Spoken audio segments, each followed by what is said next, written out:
Assalamualaikum warahmatullahi wabarakatuh. Perkenalkan, saya Frihandoko Paputungan, mahasiswa IAIN Sultan Amai Gorontalo, jurusan Pendidikan Agama Islam. Kesempatan ini, mari kita sama-sama membahas satu tema, yaitu fikih, dengan topik pengantar fikih.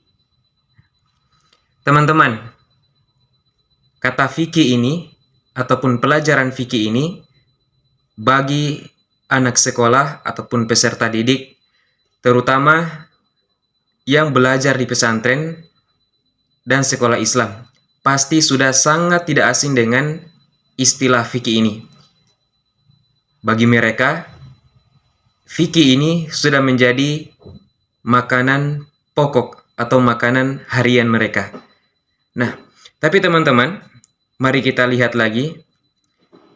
Di samping itu, ada beberapa masyarakat, ya, terutama masyarakat awam ataupun pedalaman, yang sebenarnya sudah menerapkan fikih, tapi belum tahu tentang istilah fikih itu sendiri. Bukan hanya itu, justru ada juga beberapa kalangan peserta didik yang merasa belum tahu tentang fikih, padahal mereka sudah menerapkan fikih itu sendiri.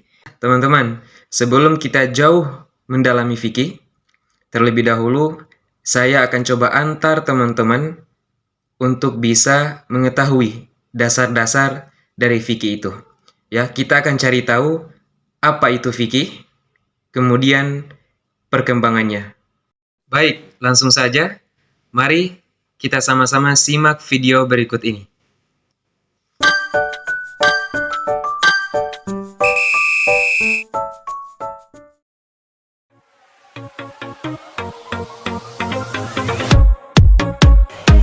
Sejarah perkembangan fikih kurang lebih terdapat 4 periode. Periode yang pertama, periode Nabi Muhammad. Yang kedua, periode sahabat. Yang ketiga, periode tadwin. Dan yang terakhir, keempat, periode taklid. Akan tetapi teman-teman sudah tahu belum apa itu fikih?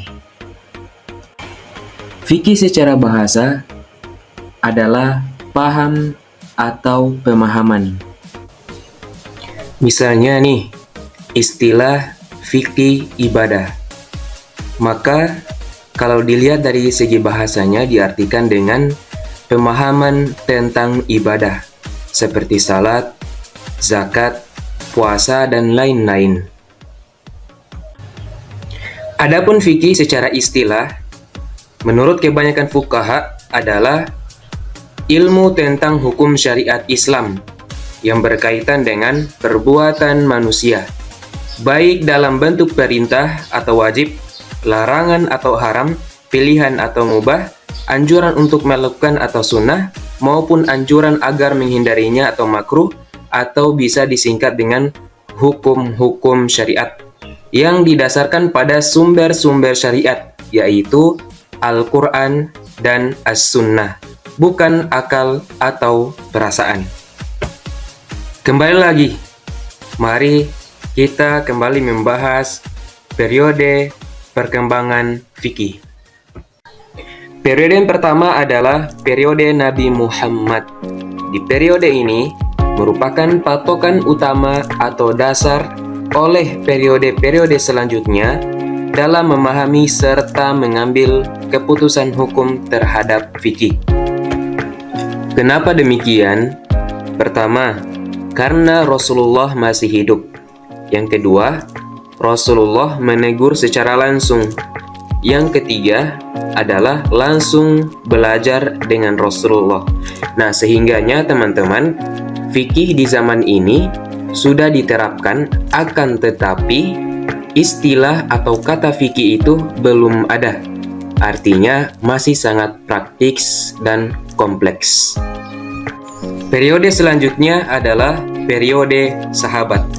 Singkatnya, periode ini disebut dengan periode di mana Rasulullah Shallallahu Alaihi Wasallam telah wafat, di mana sahabat mulai menafsirkan nas-nas berdasarkan apa yang mereka dengar, lihat, atau kabar yang datang dari Rasulullah Shallallahu Alaihi Wasallam, yang kemudian disebut dengan as-sunnah. Selanjutnya adalah periode tadwin, yaitu periode di mana kita kenal dengan adanya 4 imam mazhab.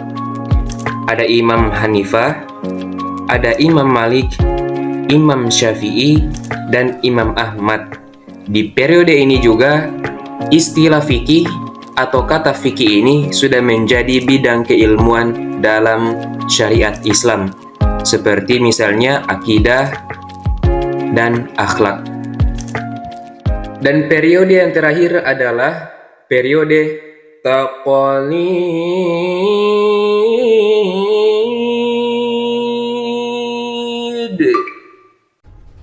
Periode ini adalah periode di mana para ulama tinggal berpatokan kepada imam mazhab dalam keputusan hukum fikih. Walaupun sebenarnya pada saat itu ada banyak sekali imam-imam yang berkompeten dalam bidang fikih.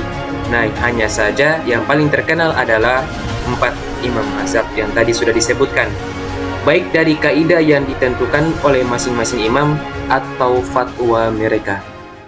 Nah, bagaimana teman-teman? Sudah tahu kan apa itu fikih dan bagaimana perkembangannya? Dari video yang kita lihat tadi, kita bisa simpulkan bahwa sebenarnya kita di kalangan masyarakat ini, terutama umat Islam atau kaum muslimin, sudah mengamalkan fikih.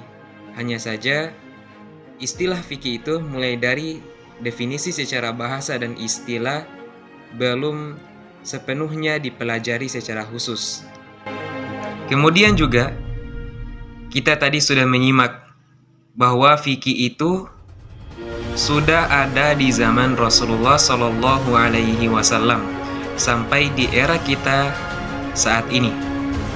Hanya saja istilah fikih itu mulai dari zaman Nabi Shallallahu Alaihi Wasallam, kemudian era sahabat, ya tadi disebut dengan periode sahabat. Nah, itu belum ada istilah fikih. Istilah fikih mulai ada di periode tadwin, ya, yang kemudian kita kenal dengan adanya 4 imam mazhab yang terkenal, ya. Ada Imam Syafi'i, Imam Maliki, Imam Hanafi, dan juga Imam Ahmad. Sekian pertemuan kita pada hari ini. Terima kasih sudah menyimak. Wassalamualaikum warahmatullahi wabarakatuh.